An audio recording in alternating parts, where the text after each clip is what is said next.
So what is my advice for young people who have not graduated yet from high school or are about to graduate? My advice is that if you can go to college and come out of it without any debt, then go to college.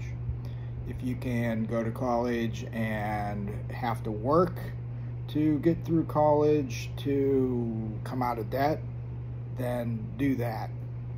If you have to get student loans in order to go to college, don't do it unless you're going to be a doctor or a nurse, a lawyer, or an engineer, or a professional job.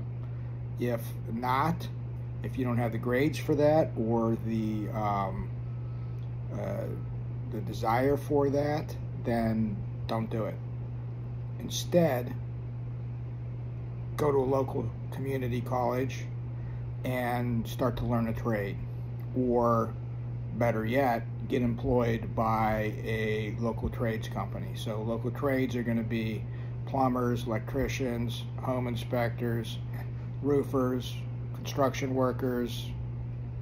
What else is there? Those are the trades that you can learn. You're learning a skill. You're learning, a service that people need forever.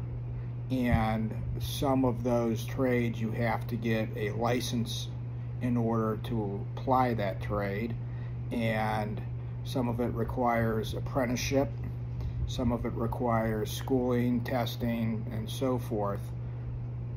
So if you can do that, and the reason why I'm saying go and do a trade is because a trade business is the easiest business to start.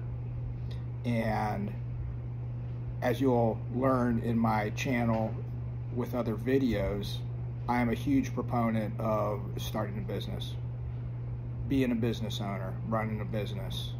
And that's what gave me my piece of the American dream, gave me the freedom and the financial wherewithal to retire early, so to speak, live where I want, and have a comfortable life, and allow me to pursue things that I want to pursue instead of having to be beholden to the whims of a employer.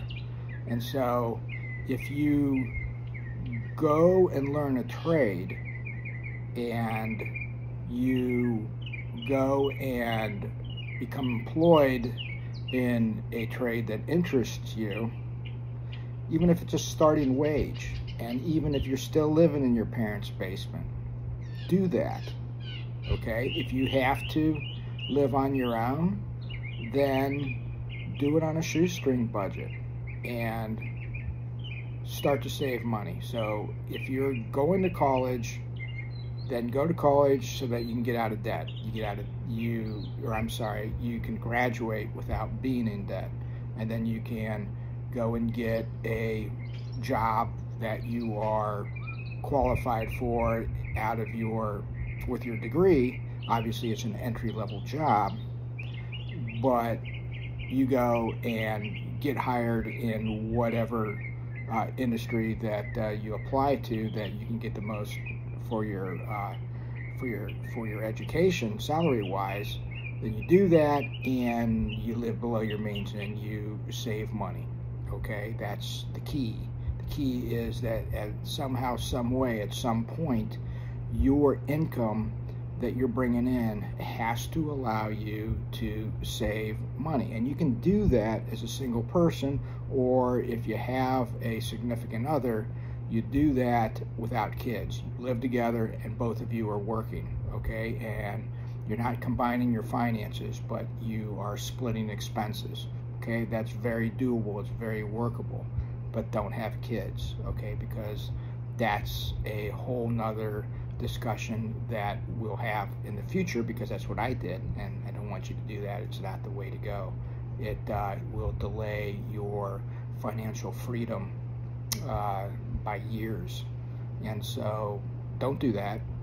Get your first job, whether it's out of college with no debt, or it's via learning a trade or hiring in to a small business that's going to teach you a lot in that trade, and then you live below your means.